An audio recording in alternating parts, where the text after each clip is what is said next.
What is up, guys? Annie to your guild forever. Going to be reacting to well, reading along actually to a wild last boss appeared. Sorry if this came out a little later than normal. Danny, I decided to make this a recording. It's not really worth doing a stream because not that many people come out to the stream, so I decided to make this a recording and then I'll be uploading it sometime soon. It'll be coming out tonight. Anyway, without further ado, let's get started with the read. Okay, so last time we were left off, Lufus and Dina were out looking for a job and it ended up being orc hunting.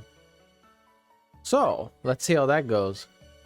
Isn't that why the power levels went down? Flying in the face of that, the response Dina gave me was greatly undermined my expectations.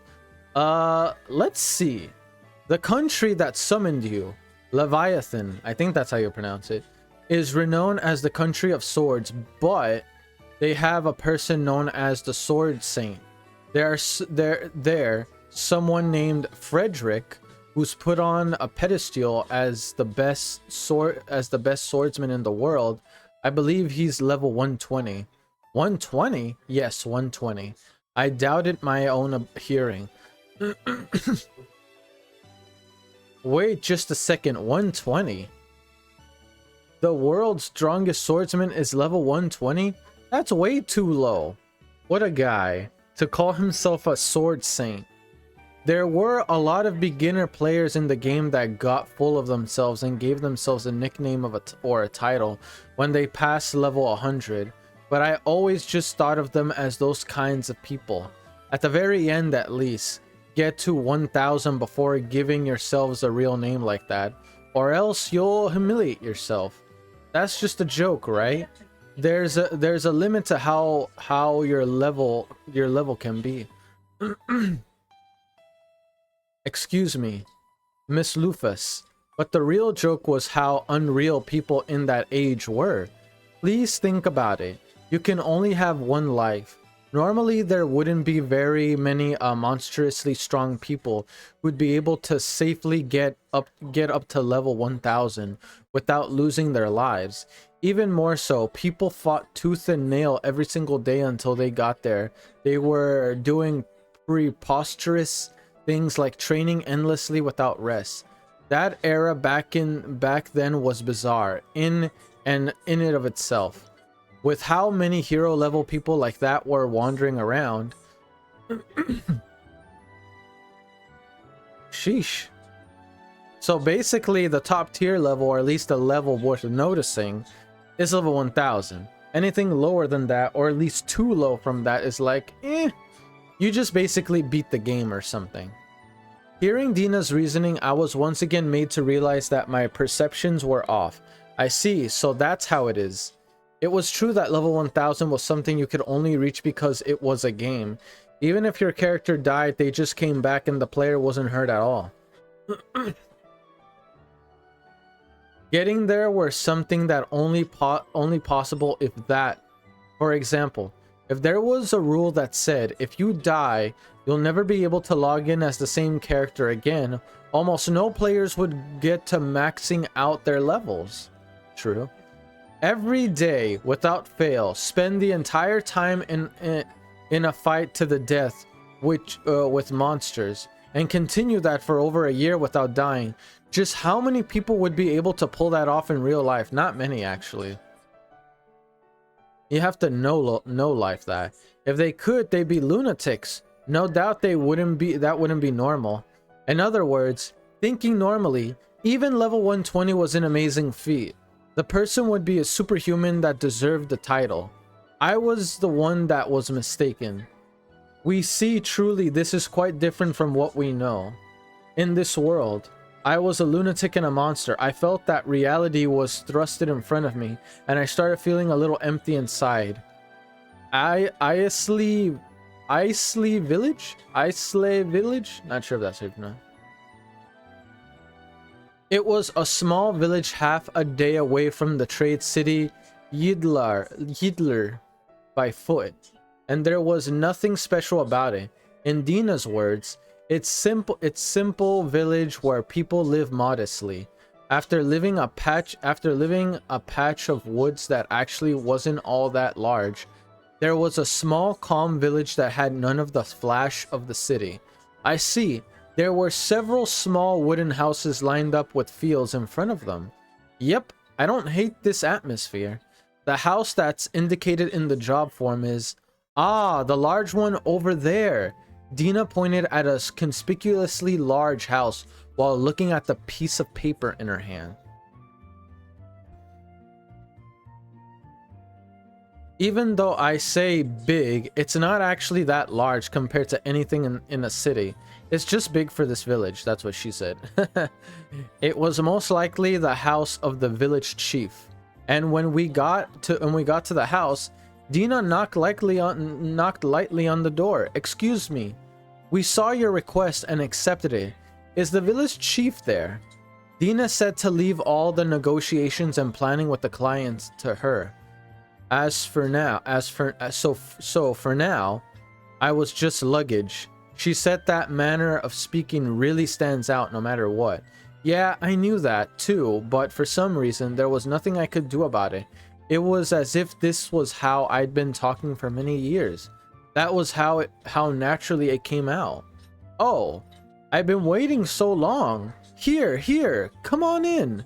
The one who came to the door was a kind-looking, white-haired old man.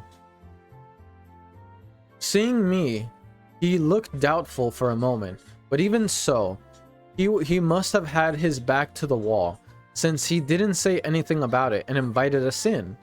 The inside was obviously in disrepair in some places, and I can see some traces of hasty repairs and reinforcement. The floor creaked loudly. It was like the state of the floor was a direct representation of how the village was doing as a whole. Please take a seat. I was shown a seat, so I sat down on a really unreliable wooden chair.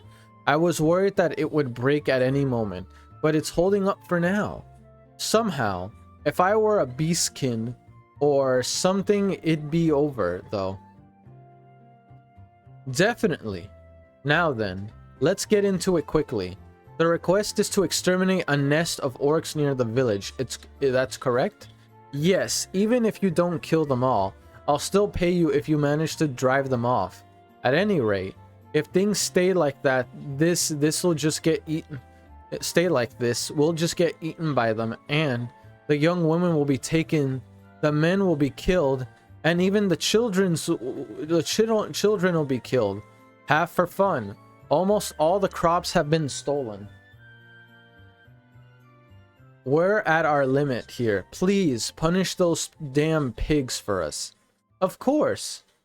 While listening to Dina and the village chief talk, I was actually impressed by just how refreshingly awful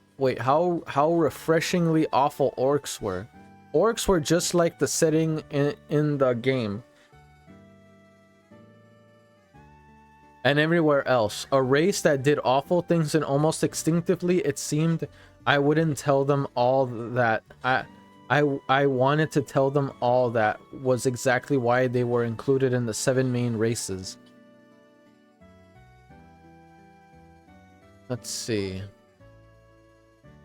Humanity and were instead treated as monsters. Even vampires were treated as basically people. But when it came to those pigs... Anyway, since my opponent's not nice at all, it's actually going to be much easier to do this. Personally, I'm thankful at the very least crushing all the orcs won't hurt any conscience anyway. Won't hurt my conscience anyway. Leave it to us. We'll crush those orcs and nests and all. You'll see. At least this person will. Dina pointed to me with a smug face. She's like, hey, I'm not sure about me, but she can do it. She got it. She was saying brave things, but in the end, she's just leaving it all to someone else. Well, actually, fighting is my job, though, so I'll just shut up and nod. The village chief was making a face like he wanted to ask if I could actually do it. But there should be no complaints as long as I get complete the job. But please save our village. The village chief said before bowing deeply. After being begged like that, there's no way you can refuse. We didn't have any intentions to do so in the first place, but now I'm even more motivated. After Dina and I promised to crush the orcs, we left. Now what? Should we just go in swinging? That's a fine idea too, but first we must prepare. We cannot be sure that orcs will not attack this place while we're gone. Most likely, crushing the nest won't be a problem. In the end, the difference in our stats is just too much. No matter how much I let my guard down as I fight, there most likely no way for me to lose. Still, if the orcs come this way while we're busy getting to the nest, it's still our loss if the village chief gets killed in the meantime. If the employer dies, there's no way for us to get paid. Let's see. So, we're going to make a guardian. A guardian? Yes, a simple golem. It won't be very strong, but it should be more than enough to stop orcs. I explained to Dina before using a random rock I found to create a stone golem with my alchemist skills. A golem's strength depended on the creator's class level, the formula being character's overall level, 2 plus class level, with any fractions being ignored. For example, if a character's overall level was 20 and their class was 5, then the golem's level would be 22 plus 20 slash 2 plus 5, which comes out at a level 15. And if their level class was 20 and the golem level was 30 and stronger than the creator, in other words, low level players could make golems up to 15 times their level. It could be said that golems were an alchemist's main strength during the early game. However, even though class levels were limited to 100, overall level could get to 1000, meaning the higher leveled you get, the less useful golems became. So it's important about increasing the class, not necessarily your player level. I mean, that is important, but your class level is the most important, depending on what you prioritize. In short, if I were to make a golem, it would be at least level 600. Given the formula, 1002 plus 100. On top of that, the materials are also a factor that sets the golem's maximum obtainable level. With good materials, I can achieve a level 600 golem, but unfortunately, with just a random rock, I'd be lucky to see a level 100. Honestly, it's not something that'll be useful to me. But still, as a guardian for this village, it'll probably be fine. No. It's more than fine. A level 100 golem is worth I don't know how many millions of ill right now, you know? The price for something we just made out of random rock. For now, I set it as a guardian. Before leaving, I gave it a simple order. That being to render any orcs that come near the village immobile without question. We went straight for the orc nest. The aim? Orc meat that raises HP. We walked to where the orc nest was indicated on the map, trampling wild grass flat beneath our feet. I understood where they were immediately. It was indicated on the map, but more than anything, they weren't hiding at all. There were two orcs boldly talking in front of a cave. They seemed to be guards of a sort, but honestly, their wariness level was at a straight 0. They were acting boldly, as if they didn't expect to be harmed in any way, not even a little. There they are. They're so ugly every time I see them. I bet even the goddess Aluvnus regrets these creatures. Failures. You have quite the poisonous tongue, don't you? Apparently she's a goddess that loves everything equally according to the clergy? Anyway, that's just a lie. They're pushing their delusions onto her. There's no doubt even the goddess has her favorites.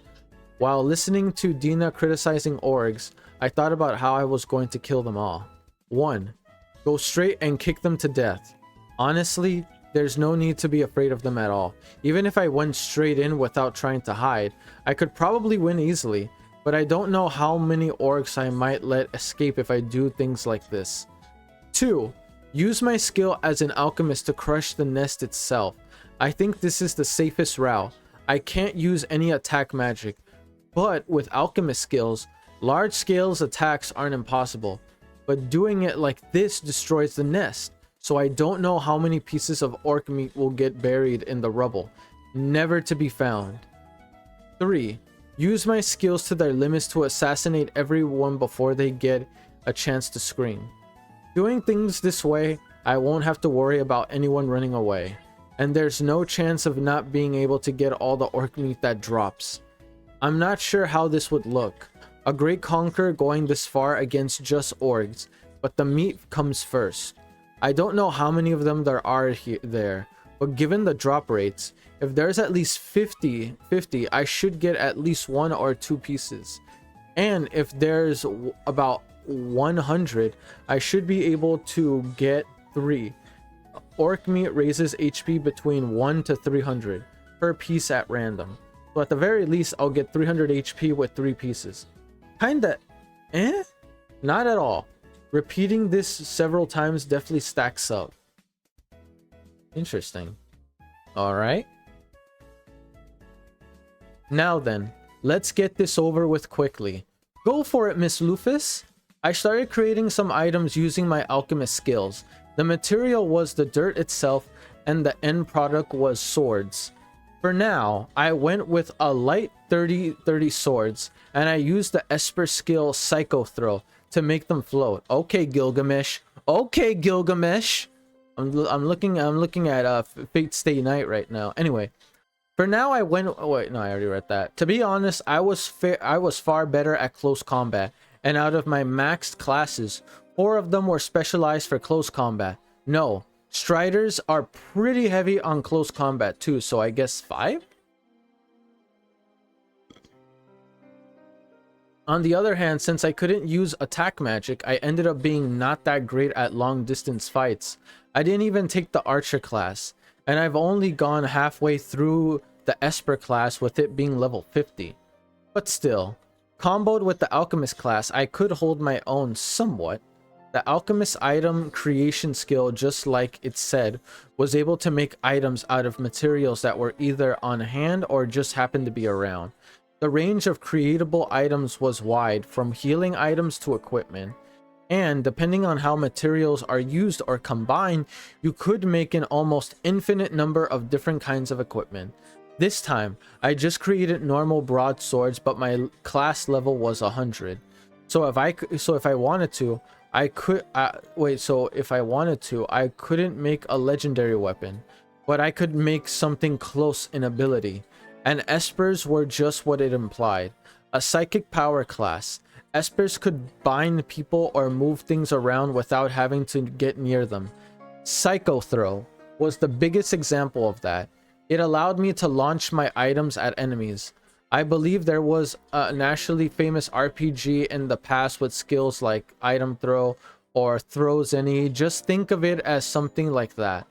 This skill worked really well comboed with the Alchemist class, and it allowed you to kind of feel like a last boss yourself when you started shooting countless swords at your enemies with your arms crossed.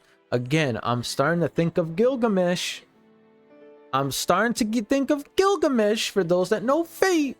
But anyway. All 30 swords flew at the orcs on watch, and they pierced through their heads, chopped through their necks, ran through their hearts, thrown and cut off their arms and legs. They were filled with the swords in an instant, and the orcs, which now looked like hedgehogs, didn't even twitch. I walked out of the bushes and extracted the swords with my psychokinesis before starting to take the orcs apart. Huh.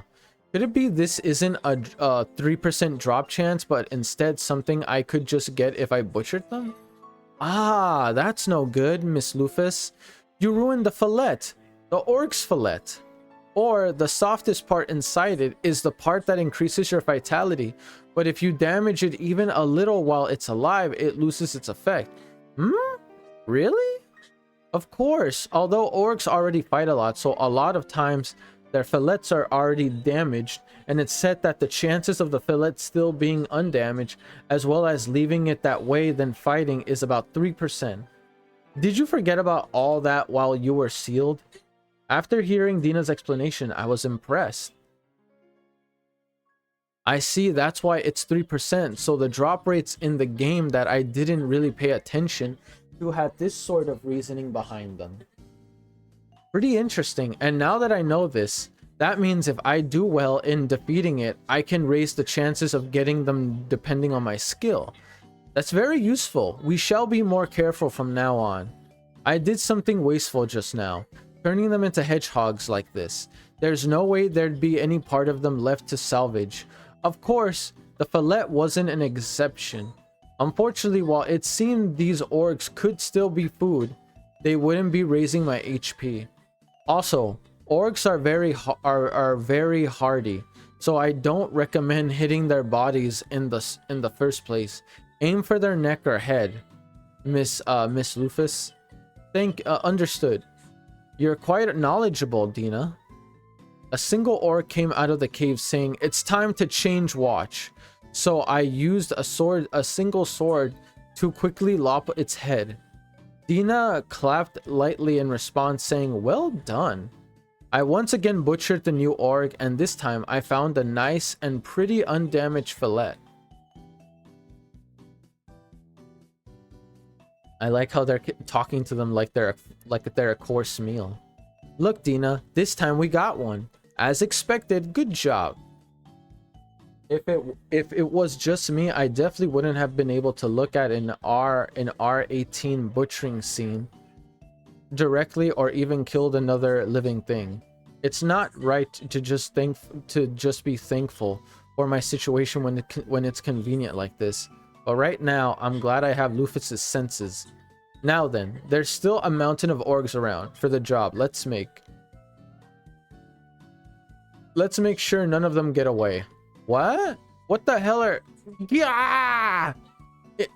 Intrude! Gah! Someone sent from that Gah! Good job making it this far. I am the strongest of the orgs. 4 heavenly kings.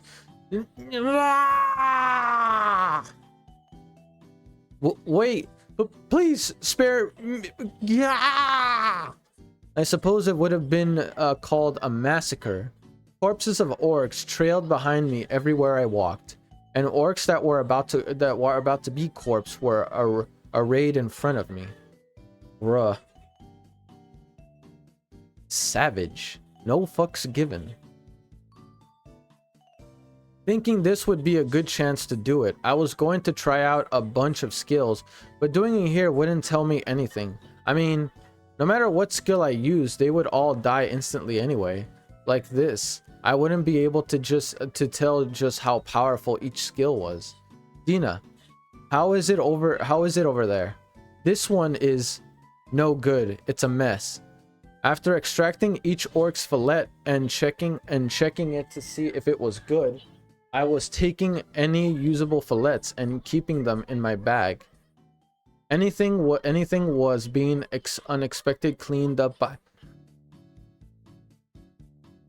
excuse me. Cleaned up by Dina. Okay. Apparently she could use teleportation magic, and she was moving all orcs to the tower, since we couldn't very well carry them. Dina said once this is over, I'll go back to the tower for a bit and make them into dried. So apparently that's how it is, man. I'm so lucky to have an actual useful advisor. Anyway, there was a little too much of it, and even if it was into dried meat, so apparently most of it would be sold in markets after being processed. I'd leave all that to her. This is the deepest part, isn't it? I kicked open the door and went in. The orc near the entrance got up, surprised, but I just stabbed him through the head with a sword I created before moving on, stabbing through the different colored org that was panicking and trying to run away further in. The only ones that dropped orc meat were regular orcs, so that meant I didn't have to care about the different colored one, the orc lord. Countless swords stabbed through him, and he died without even being able to scream. So, that's all of them, right? Most likely. After hearing Dina's reply, I breathed a small sigh of relief that meant the job was finished. I killed quite a lot, but as always, I'm not bothered at all. It's as if this is just an extension of my daily life. That's how calm I am.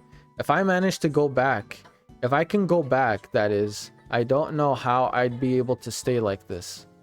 Not thinking anything of killing. That's way too scary a thing in modern Japan. The girls who were taken. Oh, there they are. Dina looked around and found a cage. No. Is that really a cage? It was true that they were in something made so they couldn't run away. There was for certain, but there was furniture.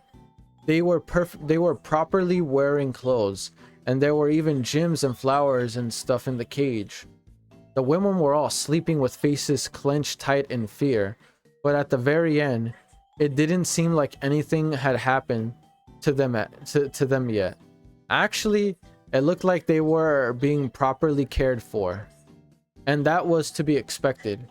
In truth, orcs weren't violent towards women, and only women. They were a very kind creature in respect.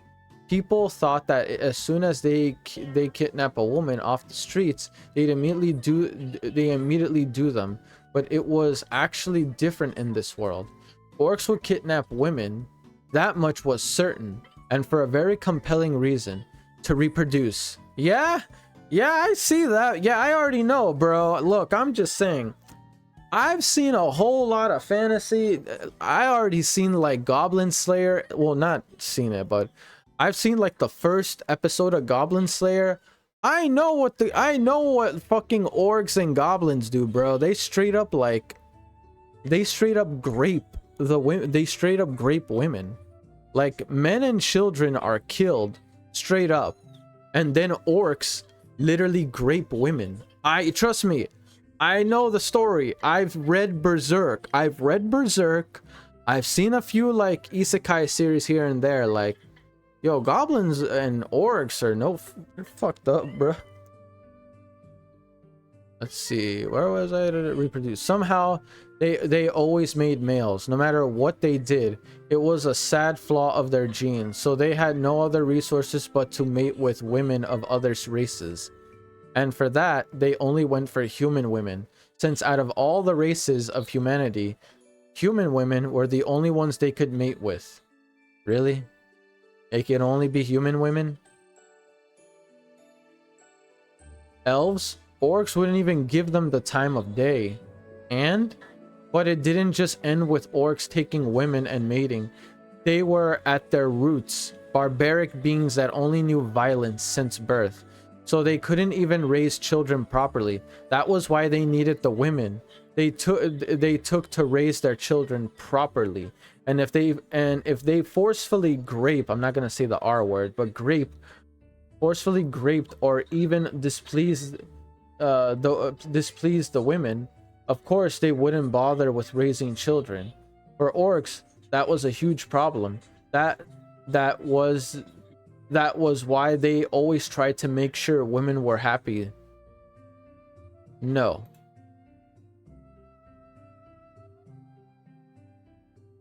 Okay. Women were happy, no matter what. The women lived better than they did themselves. They were given a lot of food, and they even got offered a veritable mountain of gems and flowers and the like. It's a lot of work trying to keep women happy. On top of that, they wouldn't even touch the women if they didn't have consent, and they staked their lives on protecting them too. Their motives was impure, but the pigs here were relatively gentlemanly. Still, to people who were taken, that didn't matter one bit. Even if those pig faces treated them well, all they do was live in fear. It's sad, but in the end, they just weren't compatible with humans. Okay, the women are fine. Let us go back to the village. I can erase their memories too. Should I do that? Is that necessary? I do feel like it's better for them not to remember getting kidnapped by pigs. How far can you go with it? If I feel like it, I can implant them with fake memories and personalities. You just casually said something really scary there. Well, there's no reason to go that far. It doesn't seem like anything was done to them either. For now, it should be fine to leave the women as they were. It was most likely a scary experience for them, but in the end, they were fine. Still, I checked nothing was done to them just in case. Of course, I left that checking completely up to Dina. I won't do anything right now. I'm certainly a woman, but spiritually, I'm a man. So I put it bluntly, I have no immunity to this stuff. Actually, ever since I became a woman, I stopped being interested in that kind of stuff. Even if I look at a woman, I don't get those kinds of feelings. And as a former man, I feel like that's kind of sad. No, you're just biologically a woman. You may used to think like a man, but biologically you used to be a wait. Okay, look. You used to be a guy. Now you're a woman. So even if you did had male tendencies, those tendencies were rooted within the human biology. But since your biology is now female, you're not burdened with the male conditions. Let's see. Even I'm a healthy enough man to have some porn stashed away behind a drawer. Okay, I understand. Please wait a little. Alright, make it as fast as possible. I left checking the women to Dina. While I started to explore the room, there should be some scat furniture or food to be had, with which the orcs stole from the village. I should find as much as I can find and return it to the village. Well, I do feel kind of sorry for the orcs, but I really shouldn't let this one go. I mean, robbery is robbery. I do feel sorry for them, but that doesn't excuse anything. After leaving the orc nest and making sure Dina and all the others were out as well, I unleashed one of my alchemist skills at the nest itself. The cave was blameless in all this, but leaving it alone wasn't a good idea. Other orcs might come, lured by the smell of orcs here, and if that happened, the first thing they do is go after the village again. So that didn't happen. I had to destroy the cave cleanly as possible. Create Hrungnir's right arm, I declared, and at the same time, a huge arm of rock manifested above the cave. In size, it was a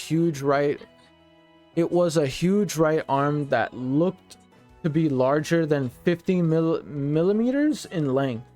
Among all the alchemist attack skills, this one was the most reliable in terms of physical attack power and range. So it's got range and consistent power all the way through, I guess.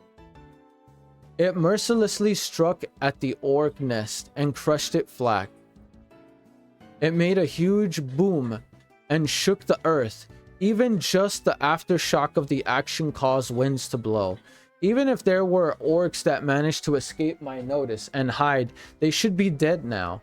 Nice work, Miss Lufus. All the girls that were being held in the orc nest are safe. Yes, good job. Dina, who'd returned via teleportation magic, stood behind me as I thanked her for her work. No, really, I can't be thankful enough for her. I left all the work of dealing with the orcs, preserving their meat, selling them, and even checking up on the women to her, even though it was a game and there was nothing to be done about it. I wonder just how the Lufus before I became her managed to treat Dina as a background. She's so capable, it's actually surprising. Ah, I tried grilling one of these. Would you like to try it? You've moved around a lot, so I think you might be hungry. That is... Dina revealed a plate from somewhere and showed it to me. On the plates was a steak that seemed almost grilled to perfection. and the smell alone stirred my appetite. It's a steak I made using orc meat. It'll be delicious with rice. Indeed, we shall have it.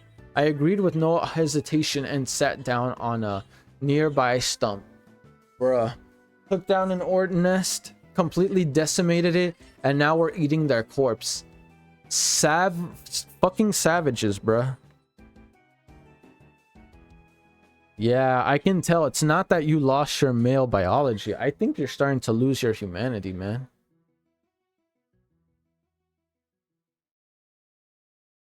Ooh, oh, give me 1 second. Just gonna take a quick swiss of the drink.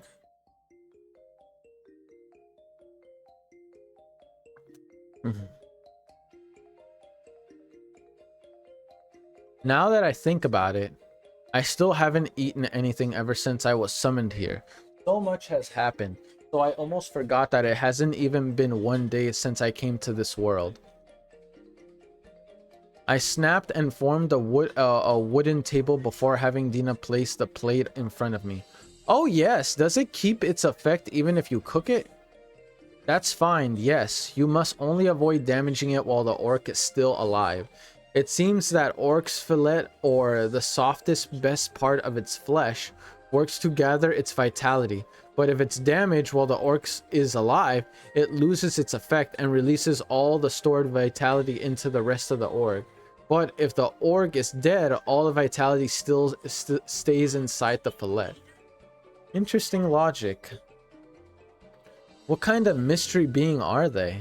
While Dina was talking, I created a wooden fork and knife before cutting into the steak. It was surprising how soft the meat was when I touched it with the knife. If only raised my expectations before I got to eat it. Then after a bite, saying that the meat melts in your mouth is an old and cliche expression. But now I see it's so soft, that's the only way to describe it. The meat's umai was overwhelming, and I was rendered unable to speak. The salty sweet sauce on the steak was absolutely irresistible as well. It wonderfully brought out the tastiest of the meat.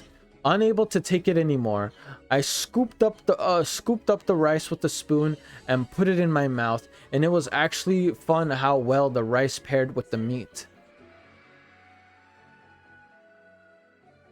You say that as you fill your mouth up, you sick bastard. Anyway, the strong flavor of the meat mixed with the rice changed the flavor, and they both heightened the other to new levels. Is this sauce homemade? Yes. Did it not suit your taste? No. Well done. I don't think I'll ever get tired of this meat. Pause. I prefer beef steaks. But really, you can't just dismiss pork steaks either. Orcs look pretty awful. But if their meat is this good, I feel like I can forgive that. Dina, you're not eating? No, I'm fine. Is this considerate since I'm here? Or maybe she just really hates orcs.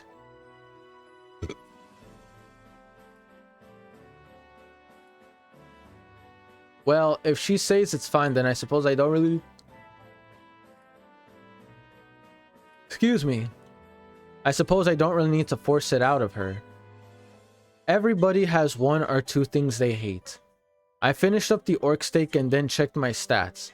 Level 1000, Heavened Wing, 335,300 HP. Wow, so it did grow by a small percentage. 44,300, 9,200, 8,750, 10,300. So that was for SP, Strength, Dexterity, and Vitality. Okay, Intelligence, 8,300. Agility, 10,778. Mind, 9,550. Luck, 9,280. So his highest is actually Agility. Huh. Agility, huh? And then second is Vitality. So most of his stats he distribute more toward vitality and agility. Now, I'm not sure how the system works. If it's something it adds on randomly or depending on your actions, unless you get to choose where you may place each point level at. Great, my health actually went up. This time I managed to get another 4 fillets by completing the job. So at the very least my HP would go up by another 400. My HP was already higher than most players, but I still felt like it could go higher. Actually, since there's no one else competing for orcs here, I can hunt them as much as I like. So if I'm lucky, I think I might be able to break 1 million HP. No, I guess that is impossible. No matter how good it is, I don't think I'll be able to stand eating that much orc meat. Also, if I actually went that far, even orcs would go extinct. Probably. In fact, I'm impressed they haven't done that already in these 200 years. Thank you for the meal. It truly was good, Dina. I'm happy you enjoyed it. After I finished the meal, Dina cleaned up the table and utensils before teleporting away. Then after a few seconds, she came back without any of the luggage. She probably just left it somewhere in the tower.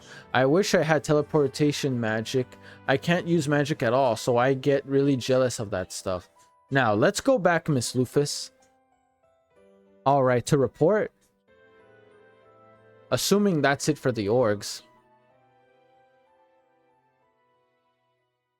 Let's. Ushered on by Dina, I started moving, but going back in silence was just sad. I decided to ask Dina about that memory manipulation technique she talked about, a conversation starter. By the way, about that memory manipulation talk from earlier, will it ever come undone once you apply it? My memory manipulation magic won't stop working as long as nothing too unusual happens. However, once they form, memories are really resilient. It's not unusual. It's not unusual for memories to come back thanks to some small things that happens. We see. Then even if you were to erase those women's memories, they might still remember that they were kidnapped by orcs if their memory was jogged by something. I muttered after hearing Dina's explanation. It seems that even if it was called memory manipulation, it wasn't perfect. Most likely, it didn't truly erase memories, but instead sealed them deep down. That was why, if something caused them to regain their memories, the person could quickly go back to how they were before. Sounds very fragile and unstable, if I'll be honest. What a convenient but hard to use magic. Exactly. Dina laughed, looking troubled. Memory manipulation, huh? Sounds like it'd be good for using in caring for people after traumatic experience or for removing evidence. There might be a time when I'll have to rely on that eventually. While continuing our conversation, we carried the unconscious woman back to the village. Well, I say carried, but since I couldn't move my arms at the moment, I was floating them along with my Esper powers. Hey! Technically, isn't Esper powers considered like another form of muscle, but just separate from the physical traits of a human? Oh, you're back, and with the girls too. So they were all right. When we got back to the village, I spotted the chief running towards us. Happily, I placed the women down in front of him and took a step back. As always, I left all conversation to Dina. Yes, apparently the orcs haven't laid a hand on them yet. Oh, that's great to hear. There's nothing that makes me happier than hearing that our girls are safe. Dina told him about the condition of the girls before handing them over. During the few days while they were kidnapped, they just ended up being endlessly wooed by the orcs, but their faces were twisted in fear, and it didn't seem like any of the orcs managed to capture their hearts. In the end, this game is all about faces. You orcs. All you've been given insurmountable handicap from the moment you were born. No matter how genuinely you are or how gallantly you act, you'll never win against some hot guy that's just standing there. The world is filled with unfairness like that. Well then, here is your 1500L and our thanks. Yes, that looks right. Also, what is that golem that's been standing there like it's protected? Excuse me. What is that golem that's been standing there like it's protecting the village? It somehow looks incredibly powerful, even to these amateur eyes. That's why my master's kindness. Wait, that's just my master's kindness. Don't worry about it. And let's protect you. Let's protect your village.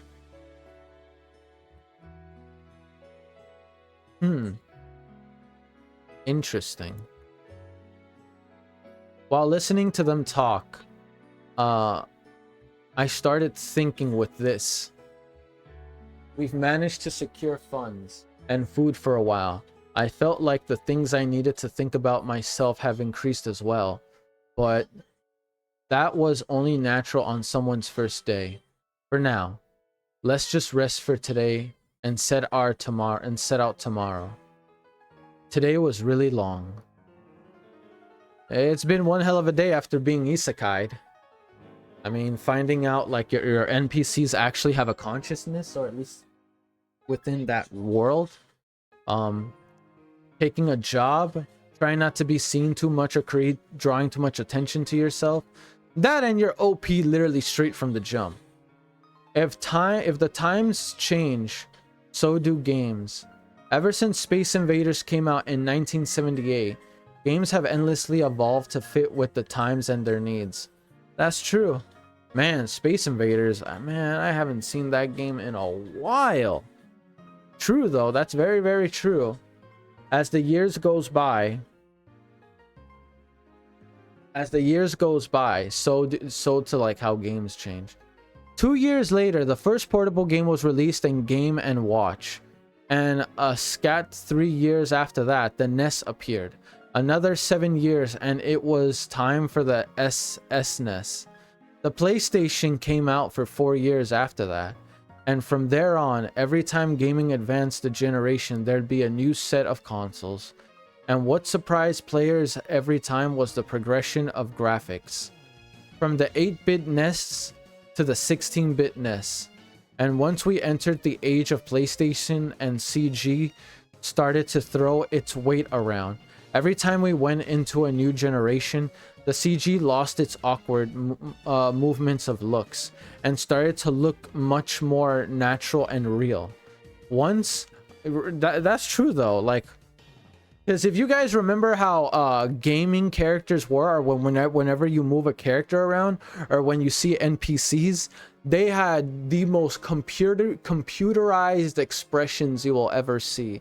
Like they always had the, you know what I mean? Like their facial expressions were always frozen and never changed. They were always the same. So yeah, that's true.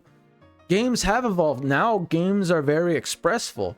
Granted, there probably are some certain instances. I'm not sure. You guys let me know. Whenever you play a game, does it what's the word I'm looking for? Does it ever change? Does it ever feel like, does it ever feel like they're finally being more expressive? Or do game characters still mostly, do you believe they still mostly act the same? You know what I mean? And when I mean act the same, I mean they're expressionless. You can tell they're computer generated characters. They don't feel real or immersive in the slightest. Again, I'm asking you guys, for those that are watching this, if you still have that same feeling when you play games. Like, to some degree, I can tell when they're being expressive and when they're being emotionless. I dare say there's still games right now that are out where the characters still have trouble making like genuine human expressions. Most of the times they act like computers. Well, I say most of the times. Sometimes. I say there's some games out there where they're still very expressive. I'm not sure. Again, you guys can let me know later, for those that see this later, your opinions on that. But yeah, anyway, let's continue. Once a nationally famous game company released the first game for the PS2. The kids back then must have been really surprised, like, oh man, look at how real the CG looks. What does CG stand for again? By the way, kids nowadays look at the same game and say, wow, this CG does not hold up. Wait, what? That's just how far CG has come and how disconcerting people's eyes are now. What, like that, they don't look good, or they don't look as great? I'm just trying to make sure, like, I understand. It's starting to seem like most people are complaining. I feel like it's different. Nowadays, when people see games like PlayStation or any type of games, most people are shocked and happy to see them because of how lifelike they look. Again, this is just my interpretation. I could be wrong. You guys let me know. But still, the evolution didn't stop. Graphics and games got better every generation, becoming closer to the real thing. Fictional worlds that could be mistaken for real pictures on the screen. That's what I'm saying. Gaming hasn't stopped, man. Gaming only has continued to evolve over the course of the later years.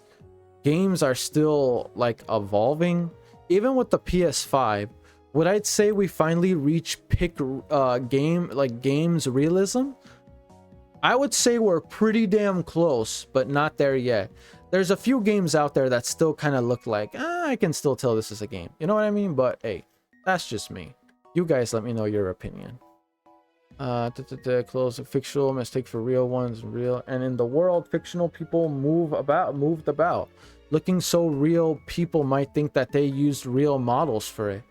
It hasn't been realized yet, but the VR MMOs that are the subject of so many novels might actually come to life one day.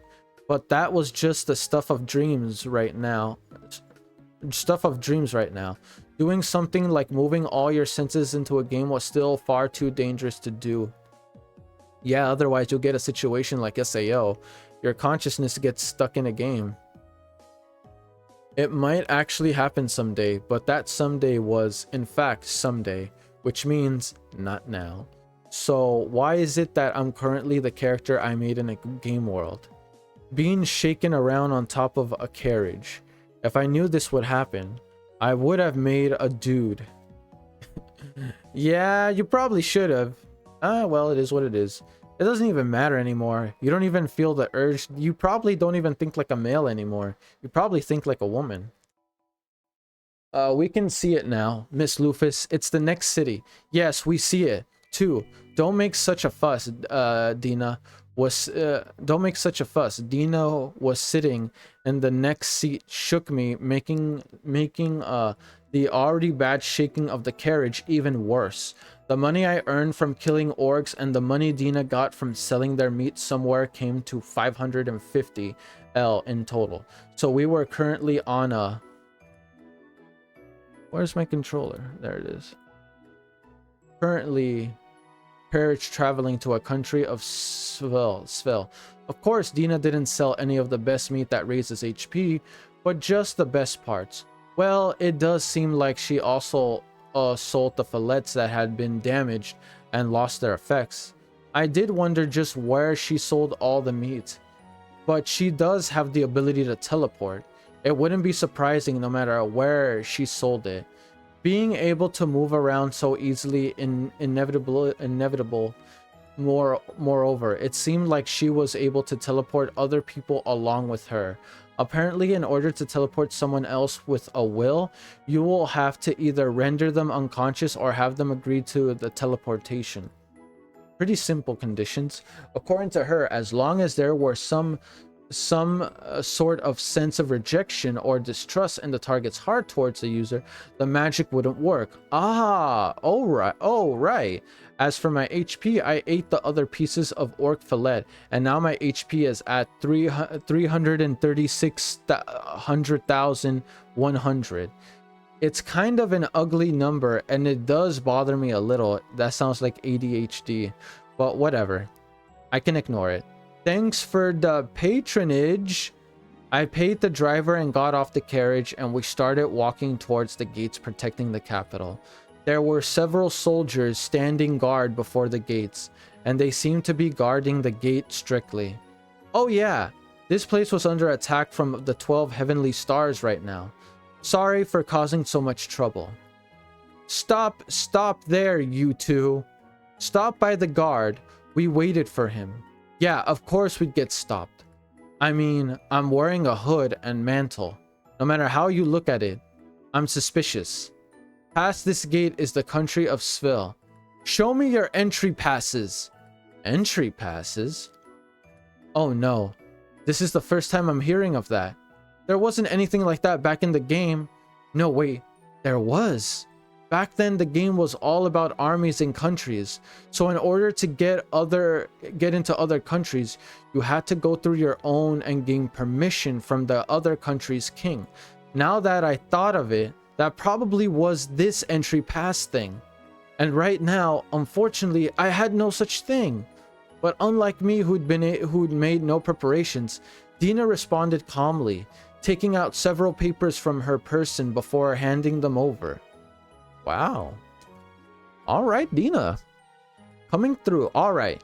What the heck is this super competent advisor? She says she's way too prepared. She even got mine ready too. She even winked at me as if to say, don't worry about it. So you were free merchants without any citizenships. Your names are Dina and Sflalu. I think that's how you say it. Looks like your papers are real. There's been more people around forging papers recently, you know? Well, anyone who'd be tricked by those has pitched black holes where their eyes should be. Well, I mean, hey, you got through, man. That's all that matters. Okay. Where are we? I think I'm gonna call that right here. I'm gonna read more well whenever it comes up, but yeah, that's it for this one though, guys. Let me know your overall thoughts. So let's review. They pretty much took down the orc nest. I don't even want to say it was a fight. I don't even want to say it was like, what's the word I'm looking for?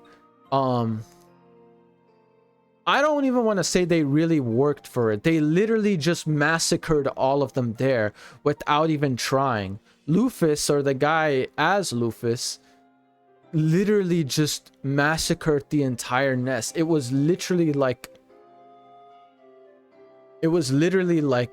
mincemeat everywhere. You just kept catching one body after another.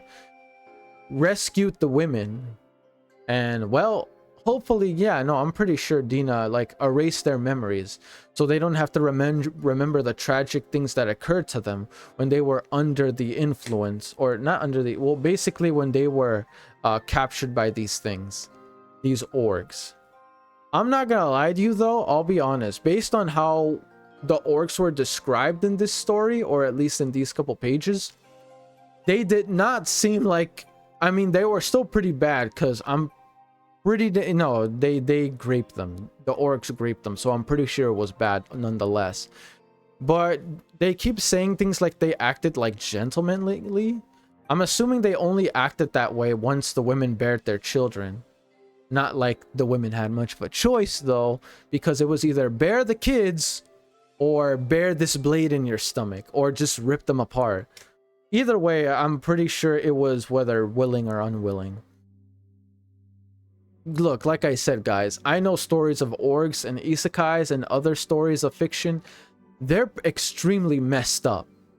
They're extremely messed up. It's almost horrifying, bruh. Like, goddamn. Like, these things, like, like, you shall bear my children, and then I treat you like a woman. They're only acting that way so they can properly nurture their young. I wonder if that's true though in most like goblin-ish story. Can goblins and orcs only bear children with human women?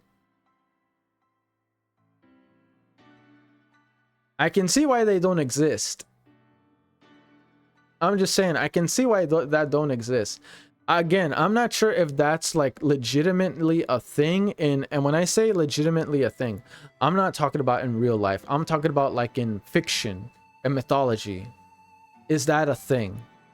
But anyway, that's it for this one though. Hopefully you enjoy it. I know I didn't stream it, but I just started recording it because I thought you weren't going to make it, Danny. So I thought might as well just record it. It's just easier for me that way. And if no one's going to show up to the stream, it's like, why, you know, do it stream. But either way, I got it out. Let me know your thoughts. Hopefully you enjoyed it. And as I stated in the announcement on Discord, if you haven't read it yet, make sure you read it. I announced that I will be giving shout outs, reading comments out loud from previous recordings in next redirect videos. Like, let's just say one video I posted yesterday, there's a bunch of comments. In the next video I record as a redirect on YouTube, I will read the comments from the previous video, answer them, or at least give them my opinion on them if they're not questions, and yeah, give you a shout out. I thought that'd be more engaging, and you'll see them up here lined up so you can, you know, see your own comments. And I thought that'd be, you know, like a really fun thing to do. But yeah, you guys let me know your opinions on that, whether you like it or dislike it. I just like to know your thoughts overall. But anyway, that's it for this one. Peace. I'm out. Ah, where's my mouse? There it is.